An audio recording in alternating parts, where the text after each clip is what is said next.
রাতের আকাশে দেখা গিয়েছিল গোলাপি রঙের চাঁদ। বিশ্বের অন্যান্য দেশের বাসিন্দাদের মতোই বাংলাদেশিরাও দেখতে পেয়েছিলেন এই দৃশ্য। কিন্তু মূল বিষয়টি হলো, কেন দেখা গিয়েছিল গোলাপি রঙের চাঁদ? আদৌ এটি কিয়ামতের আলামত, নাকি বৈজ্ঞানিক কারণে দেখা গিয়েছিল এই চাঁদ?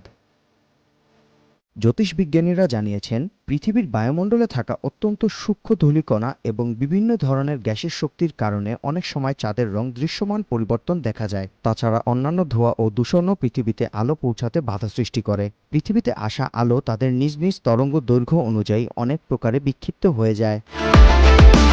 এগুলোর মধ্যে নীল রঙকে সবচেয়ে দ্রুত বিক্ষিপ্ত হতে দেখা যায়। লাল রঙও বহু দূরে যায়। এই কারণে যখন চাঁদকে পৃথিবী থেকে দেখা যায় তখন বাদামি, নীল, হালকা নীল, রূপালি, সোনালি, হালকা হলুদ রঙের দেখায়। আর বিভ্রমের কারণে একে স্বাভাবিকের চেয়ে কিছুটা বড় দেখায়। জ্যোতিষবিদ্যার ভাষায় একে বলে রিলে স্কার্টিং বা আলোর বিচ্ছুরণ। গোলাপি চাঁদ আরও কিছু নামে পরিচিত। এটা sprout moon, egg moon, fish moon, paschal moon, festival moon, full pink moon, breaking ice moon, budding moon, বিকিং মুন ইত্যাদি নামেও পরিচিত, যা এপ্রিল মাস পূর্ণ হলে তখনই দেখা যায়। মুশফিক আহসাদ, মাই টিভি অনলাইন।